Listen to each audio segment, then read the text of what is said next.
গত ক্লাসে আমরা নবম দশম শ্রেণীর হিসাব বিজ্ঞান তৃতীয় অধ্যায় দ্রুতরফা দাখিলা পদ্ধতি এর প্রারম্ভিক মূলধন, সমাপনী মূলধন এবং লাভক্ষতি নিয়ে আলোচনা করেছিলাম। তো আজকে আমরা সেই বিষয়ে আরেকটি ক্লাস করাবো, সেটিও প্রারম্ভিক মূলধন, সমাপনী মূলধন নিয়েই। তবে গত ক্লাসেরটা ছিল একরকম আর আজকেরটা হচ্ছে আরেক রকম। তো আমরা প্রশ্নটা দেখে আসি। প্রশ্নটা হচ্ছে, জনাব শহীদুল ইসলাম তার ব্যবসা প্রতিষ্ঠান রিয়াদ এন্টারপ্রাইজ ব্যবসায়ের বিস্তারিত হিসাব সংরক্ষণ করেন না। 1 জানুয়ারি 2017 তারিখে তার ব্যবসায়ের মোট সম্পদ ও মোট ব্যয়ের পরিমাণ 5,50,000, 1,70,000, মানে সম্পদ 5,50,000, দায় হচ্ছে 1,70,000। যেহেতু 1 জানুয়ারি বছর, তার মানে বছরের শুরুতে, মানে এটা হচ্ছে প্রারম্ভিক। তাহলে আমরা কি করতে পারবো? প্রারম্ভিক মূলধন বের করতে পারবো। তারপর সেটা হচ্ছে, উক্ত বছরে জনাব শহীদুল ইসলাম আরও 50,000 টাকা নতুন করে ব্যবসায় বিনিয়োগ করে। তাহলে এটা হচ্ছে কি? অতিরিক্ত মূলধন। উক্ত বছরে তিনি মোট 40,000 টাকা নগদ উত্তোলন করে। তার মানে এটা হচ্ছে কি? উত্তোলন, যেটা আমাদের লাভ ক্ষতির মধ্যে লাগবে। 31 ডিসেম্বর 2017 তারিখে তার ব্যবসায় নিম্নোক্ত সম্পদ ও দায় ছিল। যেমন এখানে আমাদের প্রারম্ভিক মূলধনের মধ্যে বা প্রারম্ভিকের যে ইনফরমেশন ছিল সেখানে আমাদের সম্পদ আর দায় দেওয়া ছিল, কিন্তু এখানে আমাদের সম্পদ আর দায় যোগ করে কি করতে হবে? বের করে নিতে হবে। মানে আলাদা আলাদা করে প্রতিটা আইটেম বিস্তারিত দেওয়া।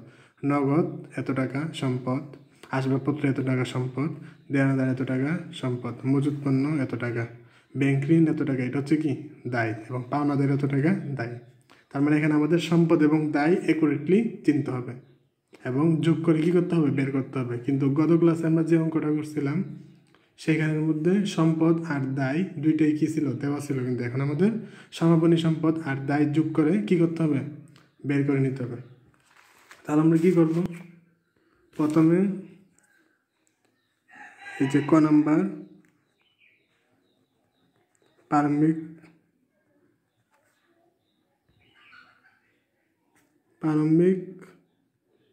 মূলধন এর সূত্র কি ছিল?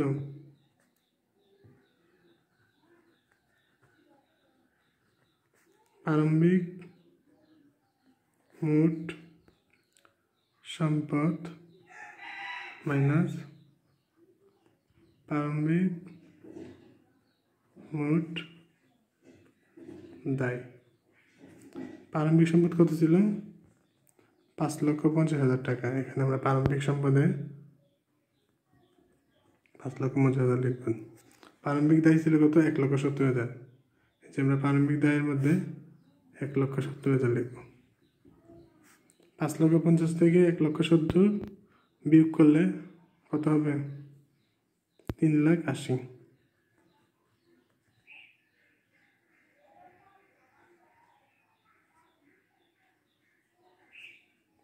এ হচ্ছে আমাদের কি? প্রারম্ভিক মূলধন।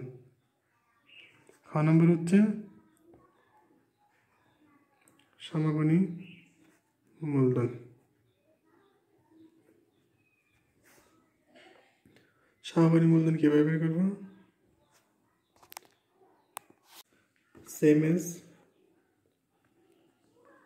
সেমভাবে আমরা কি করবো? একইভাবে সমাপনী মোট সম্পদ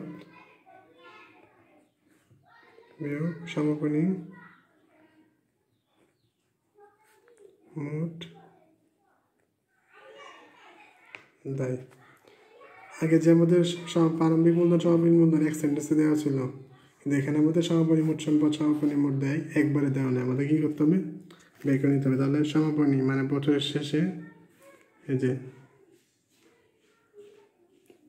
31 ডিসেম্বর 2017 তারিখে তার ব্যবসায় নিম্নোক্ত সম্পদ ও দায় ছিল লেখা ছিল। এখানের মধ্যে নগদ এত টাকা, আসবাবপত্র এত টাকা, দেনাদার এত টাকা, মজুত পণ্য এত টাকা দেওয়া ছিল। এগুলো হচ্ছে কি? সম্পদ। তাহলে আমরা এখানে কি করব? এগুলো তুলে দিব। কতটা করে ছিল? নগদ ছিল 1,85,000, আসবাবপত্র 1,80,000, দেনাদার 1,30,000,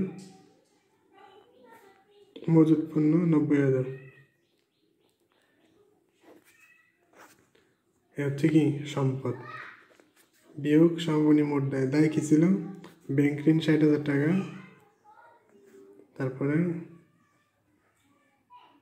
পাওনা দায় 55,000 টাকা। হচ্ছে কি দায়। তা আমাদের এগুলো সবগুলো যোগ করতে হবে। যোগ আমি করে দেখতেছি, তোমরাও করে দেখবা। প্রথম হচ্ছে 1,85,000, 1,80,000, এই সবগুলো যোগ করলে পাবো হচ্ছে 1 লক্ষ, 1 লক্ষ, 2 লক্ষ, 3 লক্ষ, 4,20,000, 5 লাখ, 5,85,000 বিয়োগ 1,15,000। তাহলে বিয়োগ করলে কত? 5 লাখ থেকে 1 লাখ 4 লাখ, 85 থেকে 15 বাদ দিলে 4,70,000। এই হচ্ছে কি আমাদের সমাপনী মূলধন। 2017 সালে জনাব রিয়াদ এন্টারপ্রাইজের লাভ ক্ষতির পরিমাণ নির্ণয় করো। তাহলে লাভ ক্ষতির সূত্র, লাভ ক্ষতির সূত্র কি ছিল? সমাপনী মূলধন। আমাদের এর আগের ক্লাসের অঙ্কটা এবং এই অঙ্কটা শুধু এতটুকুই পার্থক্য। আগেরটা সমাপনী সম্পদ দায় দেওয়া ছিল, এখন আমরা সমাপনী সম্পদ এবং দায় বের করে নিছি। বিয়োগ প্রারম্ভিক মূলধন, প্রারম্ভিক মূলধন যোগ অতিরিক্ত মূলধন।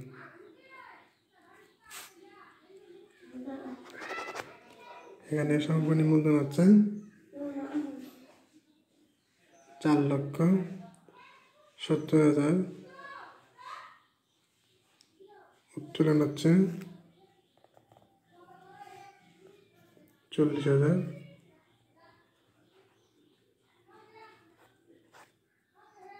প্রারম্ভিক মূলধন হচ্ছে 3,80,000 প্রারম্ভিক মূলধন। অতিরিক্ত মূলধন হচ্ছে এই যে শহীদুল ইসলাম আরো 50,000 টাকা নতুন করে ব্যবসায়ী বিনিয়োগ করে, তার মানে অতিরিক্ত মূলধন 50,000 টাকা। এখানে অতিরিক্ত মূলধনে 50,000 টাকা লিখব। এগুলো যোগ করে হচ্ছে 5,10,000, আর এগুলো যোগ করে হচ্ছে 4,30,000।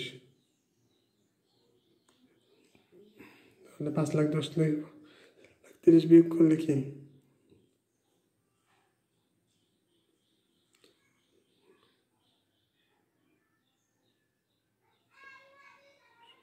5,10,000 থেকে 4 লাখ বিয়োগ করলে হচ্ছে 1,10,000, আর যদি আমরা 30,000 বিয়োগ করি 80,000 টাকা। এই 80,000 টাকা হচ্ছে লাভ। আজকে আমরা এখানে ক্লাস শেষ করতেছি, পরবর্তীতে অন্য আরেকটি ক্লাস নিয়ে আসবো। ধন্যবাদ।